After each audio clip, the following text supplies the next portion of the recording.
Hello, my name is Karen and welcome to my channel. Usually I don't really film in this kind of layout, like I don't really film with this kind of background, but I thought I would try it out today because it's something different. I also haven't filmed an art video in a really long time, even though my channel is literally called May Illustrations.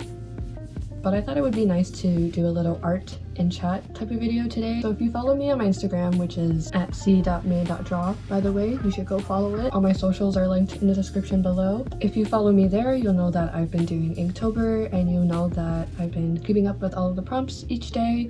I'm a little behind at the moment because I wanted to take a break, and you know, at least I'm getting back into the habit of drawing again, so I'm not really that concerned of being exactly on track. I'm already pretty proud of myself for all the art that I've created so far. But yeah, the prompt that I will be working on today is foul, and that's for I think day 16. I already have a sketch. I'm just going to be painting it and coloring it today, and I'll just be chatting with you guys. Okay, so I'm just going to be setting up. These are the paints that I'll be using. Sakura Watercolors, and I've had these paints for a really long time now. My sister-in-law got them for me, and they still work pretty well. They're like my go-to paints. I don't really use anything else. They're also very beginner friendly, like they're pretty easy to use. They have a pretty wide selection of colors too, so you wouldn't have to really mix that much. So yeah, if you're looking for watercolors to use for beginners, definitely recommend these watercolors. I'll also be using this paintbrush by Curry's. It's number 12. It's just this flat brush. I'll definitely link down all the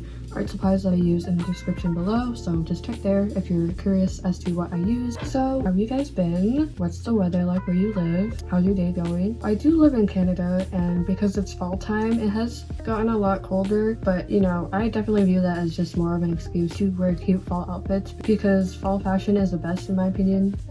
But no, seriously, I feel like every time fall season rolls around, there's always that one person wearing a collared t-shirt under a crewneck sweater, and I'm that person. I'm the person that wears that. Like, I literally in my last video, I wore that exact outfit. That outfit has me in a chokehold because I wear that every fall. Even when it's not fall, I wear that. But anyway, I should probably stop talking and actually start painting because I have not done that, and I've been talking for the past 10 minutes already, which is way too long. If you watched my last video, I talked about how difficult this year has been. Talk about more specifically about the little things that I went through, just my relationship, other different things that I had to go through. In general, like, this year has just been pretty difficult, and when I talk to other people that I know, everyone else has also said that this year has been pretty difficult for them as well. So even though it sucks that everyone else is having the same bad time, it is kind of comforting to know that I'm not the only one who's just having a shit year. But regardless, I'm glad that things in my life are picking up and getting better though. Like, I don't feel as dead as I did pretty much this entire year. I just felt really lost in my life. I felt like I didn't really know who I was anymore.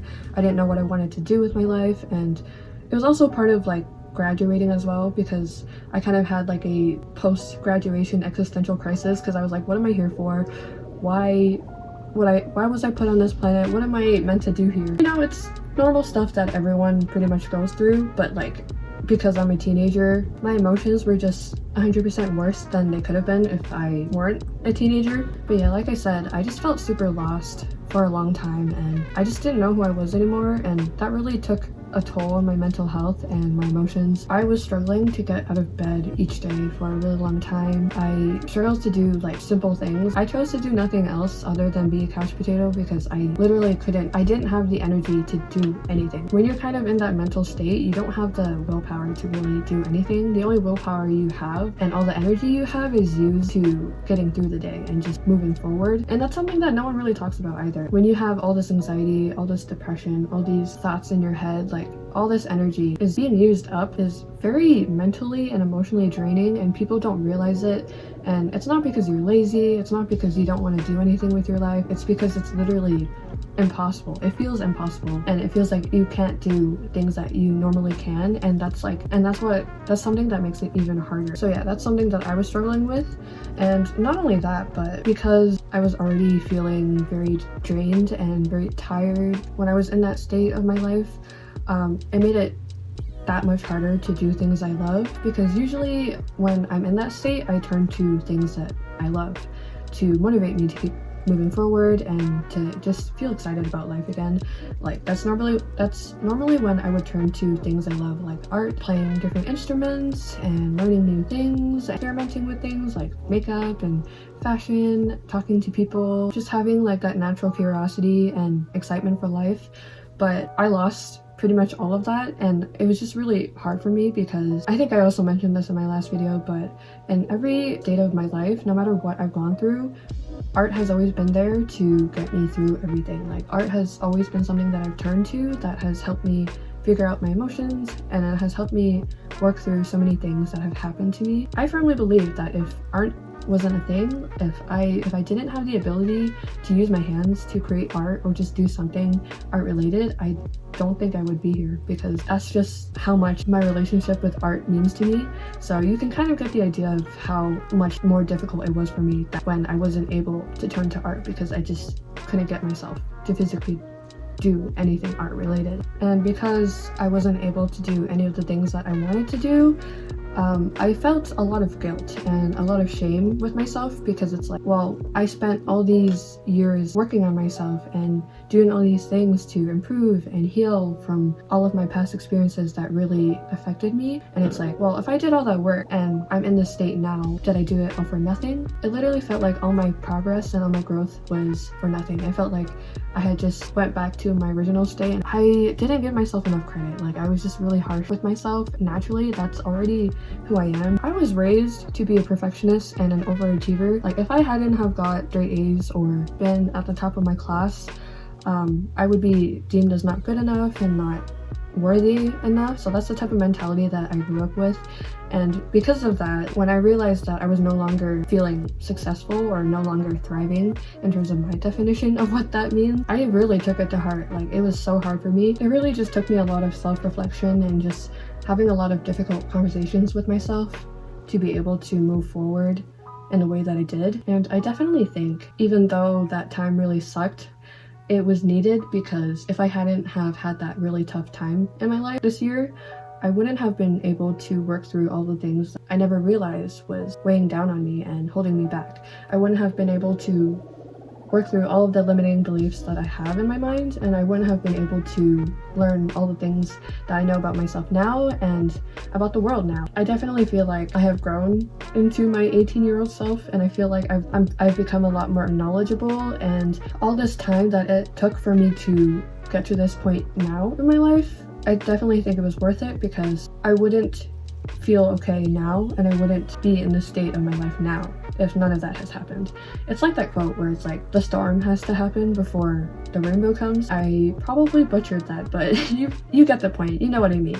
Right now, I'm kind of in the stages of trying to rediscover who I am and just rediscover what makes me happy in life and just things that I'm passionate about. Just a lot of new things have been happening. Like I said earlier, I've been doing Inktober, and that's kind of like my way of easing my way back into art, because that's kind of what I did 5 years ago. First time I did Inktober was in 2017, and that's actually what jump-started me on my kind of journey on Instagram with my art career. I was like, you know what, I'm gonna head back to my roots and do Inktober again. So that's why I've been doing it, and I'm really glad that I decided to do it, because I've been learning a lot. And what do you know, after doing art for the past couple weeks, I feel much better, and I feel like I'm becoming me again, and I feel like I'm starting to understand who I am again. I also feel like because of this challenge, my art has also been improving a lot. A lot of the pieces that I've been making, I'm really proud of, and I really like the way they look, and a lot of you guys who follow me also seem to like the art that I've been making. Thank you for supporting my art and watching all my reels and keeping up with all my stories. I really appreciate you. I don't take